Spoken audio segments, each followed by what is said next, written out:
नमस्कार, कल की तैयारी देख रहे हैं आप। मैं हूं आपके साथ प्रशांत पांडे। एक ऐसा शो जो है आपका शो, आप आम निवेशकों, आम दर्शकों का शो, क्योंकि इसका एक बड़ा हिस्सा आपके सवालों से जुड़ा हुआ होता है। लेकिन सवाल आप किस तरह से पहुंचा सकते हैं, फटाफट से वो जान लीजिए। तो कुछ नहीं करना है आपको, हमारे सोशल मीडिया पेजेस, खास तौर पे यूट्यूब पर जाना है और यूट्यूब पर जाकर आप अपने सवाल हमें कमेंट बॉक्स में भेजिए।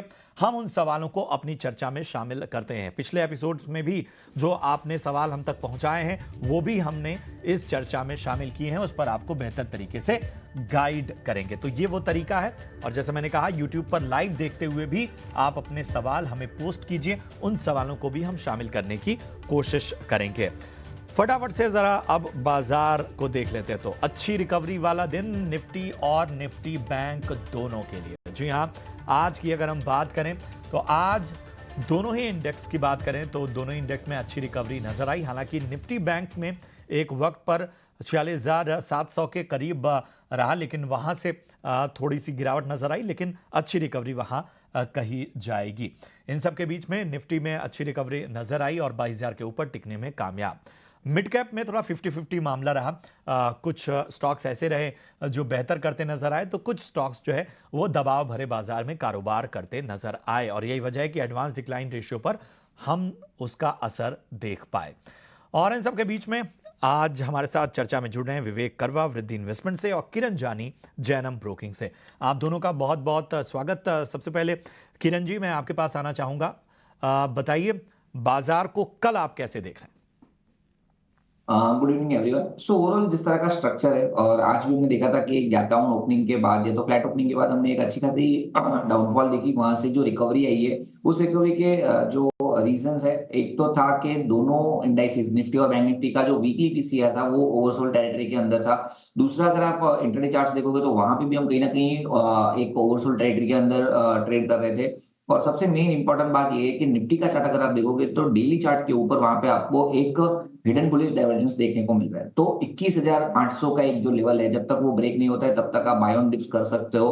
फ्रंट लाइनर में there are very good chances कि हम आने वाले समय में एक अच्छी रैली देख सकते हैं। या तो आप एक रेंज के लिए भी प्रिपेयर हो सकते हो, जहां पे नीचे में 21,800 का इंपॉर्टेंट सपोर्ट है। तो जब तक 21,800 ब्रेक नहीं होता है, कोई भी गिरावट आती है 21,900 950, तो वहां पे हम बाई रिकमेंड कर रहे हैं। 21,800 का स्ट्रिक्ट स्टॉप लॉस, ऊपर में 22,200 250 तक के टारगेट के लिए। और जैसे ही 22,200 250 क्रॉस होगा, उसके बाद एक नई रैली आएगी। तो as of now buy on dips 21,800 का स्टॉप लॉस निफ्टी के अंदर। बैंक निफ्टी की अगर हम बात करें तो कहीं ना कहीं 20 दिन और 50 दिन के नीचे भले ही ट्रेड कर रहा हो, लेकिन डेली चार्ट के ऊपर जो डबल बॉटम पैटर्न ब्रेकआउट था वो अभी भी इंटैक्ट है। साथ ही साथ 100 डेज मूविंग एवरेज का उसको सपोर्ट है।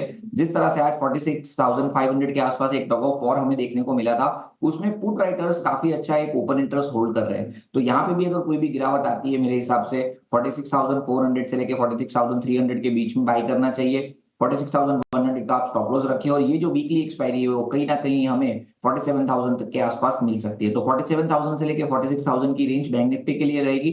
हम गिरावट में बाई करेंगे और 46,100 का स्टॉप लॉस मेंटेन करेंगे, और निफ्टी के अंदर 21,800 का स्टॉप लॉस मेंटेन करेंगे। ठीक है, तो ये है इंडेक्स पर नजरिया। और चलिए फटाफट से अब आपके सवालों को हम शामिल करते हैं और उस पर एक्सपर्ट से राय लेते हैं। संजय मेहता साहब का सवाल है एनएमडीसी पे। 200 शेयर इन्होंने खरीदे हैं 228 के भाव पे। विवेक बताएं, एनएमडीसी 228 की खरीद क्या करना चाहिए? आप अभी भी रख सकते हो। और जनरली क्या है कि जो मेटल सेगमेंट था वो थोड़ा सा एक स्टैग्नेशन बोल सकता हूँ वैसे है। लेकिन आगे चल के लगता है कि ओवरऑल स्टेबिलिटी यहाँ पे आपको देखने को मिलेगी। तो वैल्यूएशन वाइज अभी भी कॉस्टली नहीं है एनएमडीसी। और जैसे ही कोई भी अगर सुधार आता है ओवरऑल मेटल सेगमेंट में, तो ये स्टॉक भी आपको ऊपर जाते हुए दिखेगा। तो देखिए, आज पीई करीबन 10 से लेके 11 के बीच में है। और ज्यादातर कंपनीज जो इसके पीयर ग्रुप कंपनीज है, ये आप अगर कंपेयर करो तो ये आपको लगेगा कि एक ऑलमोस्ट कम से कम 30-40% की डिस्काउंट में अभी भी चल रहा है। तो होल्ड की सलाह रहेगी इस पे। इस वक्त एनएमडीसी पर आपको मिलती हुई। पीएस चौहान साहब हैं और इनका सवाल सीईएससी लिमिटेड पे है। 1100 शेयर खरीदे हैं इन्होंने, लेकिन ऊपरी भाव पे खरीदारी, 142 की खरीद, फिलहाल नुकसान होता हुआ अच्छा खासा। किरण जी बताइए, सीईएससी क्या नजरिया आपका बन रहा है 142 की खरीद? सीएससी की अगर हम बात करें तो जिस तरह के डेली चार्ट हमें देखने को मिल रहे हैं, कहीं ना कहीं स्टॉक अपने 100 डेज मूविंग एवरेज के नीचे ट्रेड कर रहा है, और साथ ही साथ डेली चार्ट के ऊपर आप देखोगे तो एक head and shoulder pattern breakdown भी है। तो मेरे हिसाब से जिनके पास है उनको 111 या 110 का एक स्टॉप लॉस मेंटेन करना चाहिए। अगर ये लेवल ब्रेक होता है तो स्टॉक प्राइस चांसेस है अपनी 200 दिन की मूविंग एवरेज जो 100 रुपीज के आसपास है उसको टच कर सकता है। तो नई खरीदारी के लिए तो हम अवॉइड करेंगे। जिनके पास है वो 110 का एक स्ट्रिक्ट स्टॉप लॉस के साथ ही होल्ड कीजिए, और ऊपर में जब तक ये स्टॉक अब 120 या 121 का लेवल क्रॉस नहीं करेगा तब तक इसमें कोई नई खरीदारी करने का भी सेंस नहीं है। तो अगर आपको कोई भी ऊपर में आपको राइज मिलता है तो एक बार एग्जिट कर लीजिए, या तो फिर 110 का स्ट्रिक्ट स्टॉप लॉस के साथ ही आप होल्ड करना। ठीक है, तो ये खास रणनीति आपके स्टॉक पे विक्रम है और इनका सवाल एनआईआईटी पे है। 133 की बाइंग है। विवेक का बताइए एनआईआईटी पर आपका नजरिया। 133 की बाइंग है, ऊपरी स्तरों पर खरीदारी। देखिए, ये मतलब स्किल डेवलपमेंट की कंपनी है, सॉफ्टवेयर सिखाती है लोगों को, और डीमर्ज होने के बाद ऐसा लर्निंग वर्टिकल अलग से लिस्ट हुआ। अब इ- इन वैल्यूएशन पे भी आप अगर देखो, मतलब 133 आप ऑफ कोर्स लॉस में हो, लेकिन अगर इस वैल्यूएशन पे भी अगर देखो तो मुझे लगता है कि कंपनी बहुत कॉस्टली है वैल्यूएशन वाइज। तो अब देखिए, बाजार काफी दिनों की गिरावट के बाद थोड़ा सा रिकवरी दिखाया है, और आज इस रिकवरी में भी ये स्टॉक डाउन है। लेकिन कल परसों जब भी ये थोड़ा सा भी बाउंस बैक आपको दिखाए, मुझे लगता है कि आपको लॉस बुक कर लेना चाहिए, इसमें से सेल करके आप कुछ लो, तो एटलीस्ट आप कैपिटल की रिकवरी जल्दी ज्यादा करोगे, मतलब जल्दी तेजी से करोगे। तो इसमें से तो निकलने की ही सलाह रहेगी। ठीक है, तो आपको निकलने की सलाह इस स्टॉक से। मनमोहन लाल हैं और इनका सवाल पॉलीप्लेक्स पे है। बाप रे, बहुत ऊपरी स्तरों पे खरीदारी की है और अब तक स्टॉक में बने हुए हैं, ये बड़ा सवाल है। 1719 की खरीदारी है और फिलहाल अच्छा खासा नुकसान यहाँ पर। विवेक, मैं आपसे ही इस पे नज़रिया लेना चाहूँगा। 1719 की खरीदारी, फिलहाल हम देख रहे हैं कि लगभग 800 के करीब आ चुका है स्टॉक। देखिए प्रशांत, इस पे कई बार बात हुई है, और मुझे ध्यान है जब भी बात हुआ यही कहा था कि बहुत वैल्यूएशन कॉस्टली है। और उस समय क्या हो रहा था कि लोग नजरअंदाज कर रहे थे, स्मॉल कैप्स वगैरह धमाधम ऊपर जा रहे थे। अब सेबी की मतलब जो आप समझ लो वार्निंग या फिर कॉशियस वॉइसेस जो भी आई, उसके बाद में इन स्टॉक्स में और भी ज्यादा करेक्शन देखने को मिला है। मुझे लगता है कि वैल्यूएशन अभी भी इसमें बहुत ऑन दी हायर साइड है। मतलब आपका 1700 कब तक आएगा? कंपनी कोई जादू ही कर दे रिजल्ट्स में तो पॉसिबल है, लेकिन नॉर्मल सर्कमस्टेंसेस में मुझे लगता है कि बहुत टाइम लगेगा इसमें। तो आपको देखिए, आप एक उदाहरण के लिए कंपेयर कर लो, ईपीएल करके कंपनी है जो ऑलमोस्ट सिमिलर कंपनी है, एसएल प्रोपैक के नाम पे जानी जाती थी। उसमें और इसका वैल्यूएशन में 1/3 वैल्यूएशन पे ईपीएल चल रहा है। अब वो इतना डिस्काउंट और ये इतना महंगा, या तो ये नीचे आए या फिर वो ऊपर जाए। मुझे लगता है कि ये नीचे जाएगा, तो सेल की ही सलाह रहेगी। कोई भी बाउंस बैक मिलता है तो उसका फायदा उठाना। और ये तो बहुत बड़ा लॉस हो गया सही में। निकल जाने की आपको सलाह, कोई बहुत अप्रत्याशित चीज़ ना हो जाए तो यहाँ कोई बहुत बेहतर संकेत तो नहीं है। चलिए अगले सवाल को लेते हैं। बाला देवी का सवाल है एमएनएम फिनांस पे। 2000 शेयर हैं, 210 की बाइंग है। अच्छे लेवल पे इन्होंने एंट्री की है। फिलहाल इनकी जो बाइंग है उससे ऊपर एमएनएम फिनांस का शेयर 262 पे ट्रेड करता हुआ। अच्छा मुनाफा भी, क्योंकि शेयरों की संख्या ज़्यादा है। चलिए किरण जी बताइए, एमएनएम फिनांस 210 की खरीद, 2000 शेयर। स्टेमिना फाइनेंस की अगर हम बात करें तो एक रेक्टेंगल पैटर्न ब्रेकडाउन है, साथ ही साथ स्टॉक अपनी सभी इंपॉर्टेंट मूविंग एवरेजेस के नीचे ट्रेड कर रहा है। तो सलाह तो यही रहेगी कि मेरे हिसाब से यहाँ पे उनको एक बार के लिए प्रॉफिट बुक कर लेना चाहिए, एटलीस्ट 50% प्रॉफिट बुक कर लीजिए, और बाकी का जो 50% है उसमें कहीं ना कहीं आप 250 का एक स्टिक स्टॉप लॉस रखिए, क्योंकि अगर 250 का लेवल ब्रेक होता है तो रिसेंटली जो इसने पैनिक लो बनाया था 240 235 उसके आसपास जा सकता है। सो इतने ऐसे इस तरह के जो साइडवेज मार्केट में अगर आपको मुनाफा हो रहा है तो मेरे हिसाब से थोड़ा बहुत प्रॉफिट बुक करके साइडलाइन होना चाहिए। तो 50% प्रॉफिट बुक, रेस्ट आप 250 के स्टॉप लॉस के साथ होल्ड कर सकते हैं। ठीक है, तो आधी संख्या जो स्टॉक की है वो प्रॉफिट बुक कीजिए, और बाकी जो है वहां पर स्ट्रिक्ट स्टॉप लॉस आपको मेंटेन करना होगा 250 का। गोपाल साहू हैं, पीएफसी पर सवाल है। 1000 शेयर हैं, 465 की बाइंग इनकी है। पीएफसी और आरईसी पे हमने जो रैली देखी थी, अब जिस तरह का प्रेशर हमें दोनों ही स्टॉक्स पे नजर आ रहा है। जब भी चर्चा होगी तो इन दोनों ही स्टॉक्स की होगी, इसके साथ एनटीपीसी की भी हो जाती है, लेकिन पीएफसी पर इनकी बाइंग 465 की। विवेक जी क्या करना चाहिए?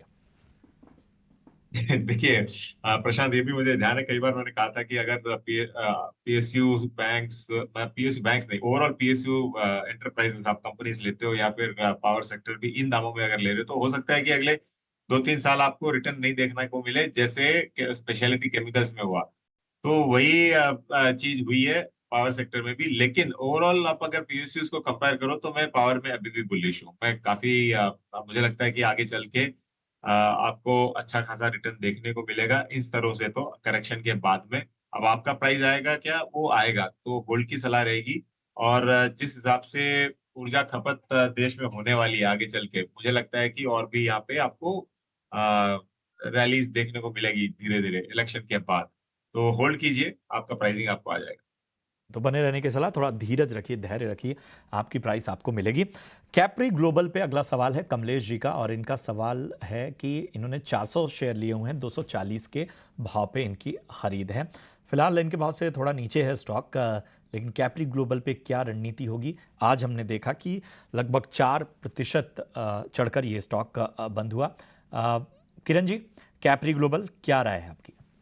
कैप्री ग्लोबल की अगर हम बात करें तो स्टॉक इसी लेवल के आसपास से एक ब्रेकआउट आया था। ब्रेकआउट के बाद हमने देखा था कि स्टॉक ऊपर में 290 तक गया था। अब वहां से वापस अपने सेम ब्रेकआउट को रीटेस्ट करने को आया है। साथ ही साथ आप देखोगे तो 100 से 200 डेज मूविंग एवरेज की सपोर्ट भी है। तो मेरे हिसाब से इनको होल्ड रखना चाहिए। अगर जो 18 आवर्स अभी देख रहे हैं, अगर उनको भी नया खरीदारी करनी है तो कैप्री ग्लोबल में डेफिनेटली कर सकते हैं, क्योंकि रीटेस्टिंग का मामला है। और कहीं ना कहीं जिस तरह से लास्ट 3 दिन में हम देख रहे हैं कि price high top high bottom बना रहे हैं, तो मेरे हिसाब से होल्ड रखना चाहिए, नई खरीदारी भी करनी चाहिए। एक स्ट्रिक्ट स्टॉप लॉस आप 199 का मेंटेन कीजिए, और जिस तरह के चार्ट पैटर्न है एटलीस्ट आप ऊपर में 250 तक के टारगेट एक्सपेक्ट कर सकते हो। तो मेरे हिसाब से 199 के स्टॉप लॉस से होल्ड करना चाहिए। तो 199 के स्टॉप लॉस के साथ बने रहने की सलाह। बढ़ते हैं आगे, नरेंद्र लांबा साहब हैं, इनका सवाल सन फार्मा पे 1500 की बाइंग है। शेयर की संख्या कम है, 48 ही शेयर इन्होंने परचेज किए हुए हैं, लेकिन फिलहाल मुनाफा होता हुआ। बताएं विवेक, सन फार्मा में बने रहें? होल्ड करिए। बहुत बेहतरीन कंपनी है ये। एक समझ लीजिए कि आप फार्मा की ब्लू चिप है ये। फार्मा की ब्लू चिप है ही, मतलब समझ लीजिए क्या है, ये फार्मा की ब्लू चिप कंपनी है। तो इसको आप मुझे लगता है कि ओवरऑल अगर आप फार्मा इंडस्ट्री भी देखो तो वैल्यूएशन वाइज काफी अंडर वैल्यूड है। एक फार्मा में रनअप और ओवर ड्यू है। तो अगर जब भी वो आता है तो ये स्टॉक भी आपको ऊपर जाते हुए दिखेगा। तो होल्ड कीजिए। तो होल्ड करने की सलाह सन फार्मा में। और बढ़ते हैं आगे, अपना एक खास सेगमेंट आपके लिए लेकर आते हैं, और यह है कमाई का वीआईपी सेगमेंट।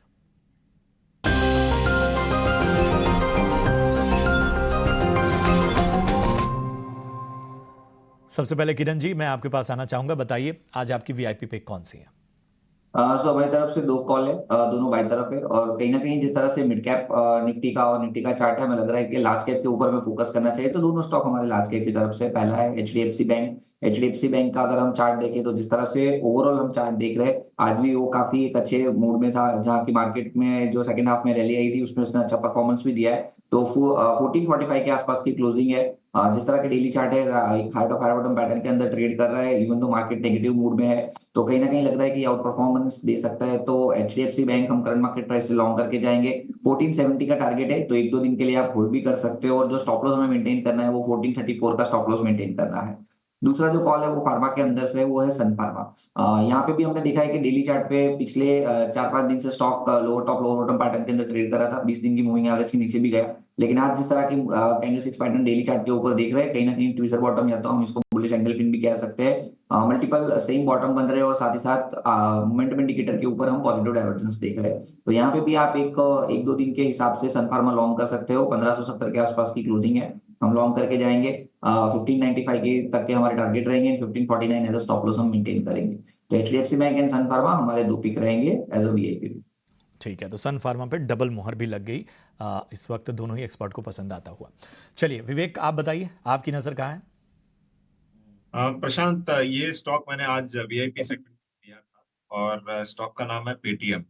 अब ये काफी कॉन्ट्रा कॉल है। जब कोई इस स्टॉक को हाथ नहीं लगाना चाह रहा है उस समय मैं इसको दे रहा हूँ।